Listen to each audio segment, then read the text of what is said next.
Les bons chiffres de l'emploi du secteur privé, on évoquait à l'instant la difficulté des entreprises à l'export, eh bien les recrutements repartent, eux. 187 000 créations de postes ont été enregistrées l'an dernier en France, c'est du jamais vu depuis 2007. Le marché profite aussi, vous allez le voir, de la révolution des algorithmes. Il s'agit de robots qui permettent de mieux cibler recruteurs et demandeurs d'emploi.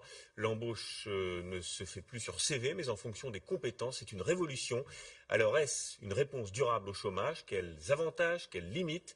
Enquête signée Valérie Heurtel, Vincent Bouffartigue et Marie Cazot. Internet peut-il aider à résorber le chômage? 9 demandeurs d'emploi sur 10 l'utilisent pour chercher un emploi. Faire correspondre l'offre et la demande, aider à trouver le job ou le candidat idéal, c'est le pari des algorithmes. Ces formules mathématiques sont-elles aussi magiques qu'elles le prétendent? C'est ce que nous avons cherché à savoir. Mamadouka a décroché un entretien en un clic sur son smartphone. Il a répondu à une annonce sur ce site privé qui met en contact candidats et recruteurs.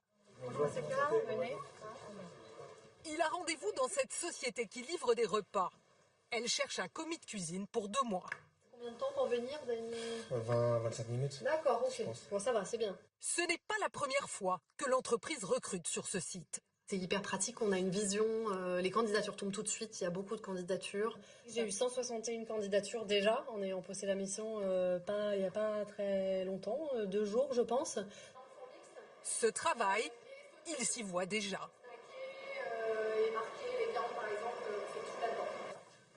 Comment fonctionne ce site qui promet de nous aider à trouver un emploi? Pour s'inscrire, c'est gratuit. Dans un premier temps, il suffit de répondre à des questions simples. Le salaire souhaité, l'expérience, la formation, la compétence, le lieu de travail. Parmi les milliers d'annonces, l'algorithme va chercher les offres qui vous correspondent. Et ce n'est pas tout. Sans que vous le sachiez, il analyse chacun de vos clics. Un boulanger, par exemple. Il cherche un emploi à Rennes. S'il clique sur une offre de pâtissier, le système en déduit qu'il est ouvert à des métiers voisins. Une offre à Brest, il élargit aux autres villes. Grâce à ces informations, l'algorithme calcule votre compatibilité avec l'annonce. Plus on approche des 100%, plus vous êtes le candidat idéal. Voici la start-up qui propose ce service. Sur le poste Anthony, oui. Garde en tête qu'ils en prennent entre 4 et 5 par mois. Son site propose 400 000 offres d'emploi. C'est souvent compliqué pour un candidat, c'est que, par exemple, vous êtes secrétaire à Paris, vous avez peut-être 6 000 offres en ce moment qui vous correspondent. Laquelle est vraiment faite pour moi? Je ne sais pas, je ne vais pas regarder les 6 000 offres. C'est la même chose du côté des recruteurs.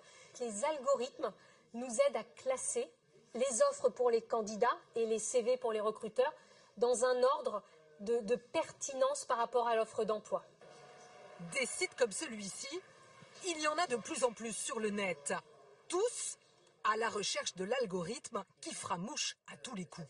La formule magique, c'est ce que cherchent ces spécialistes de l'intelligence artificielle. CJ, étant donné la matrice MIJ, ce qu'on voudrait, c'est un réseau neuronal. La même chose pour les CV. Et si c'était juste une question de vocabulaire entre candidats et recruteurs? Les gens utilisent des mots différents pour dire les mêmes choses. Dans l'énorme majorité des cas, eh bien, c'est quasiment une traduction qu'il faut. Imaginez, d'un côté, un candidat qui postule. Il dit qu'il a fait la cuisine dans une cantine. De l'autre, un recruteur. Il cherche un technicien de restauration collective. Ils ne parlent pas le même langage. L'algorithme, c'est le traducteur qui va provoquer la rencontre. Dans ce garage, le traducteur a bien fonctionné. À peine inscrit sur le site, ce peintre automobile a décroché un contrat de 2 mois, son premier emploi après 6 mois de recherches infructueuses. Pôle emploi n'avait pas vraiment d'offres. Il en avait, mais très peu. L'application proposait plus. Et vous ont proposé plusieurs jobs? Non, ils m'ont proposé un que j'ai accepté. Pour son employeur, cette méthode de recrutement a fait ses preuves. Ça fait 20 ans qu'on existe et en 20 ans, j'ai jamais eu un ouvrier qui est venu de Pôle emploi. On me demandait une personne qui était qualifiée mais qui n'avait pas du tout les compétences ou c'était un autre corps de métier qui n'avait rien à voir avec le monde de l'automobile.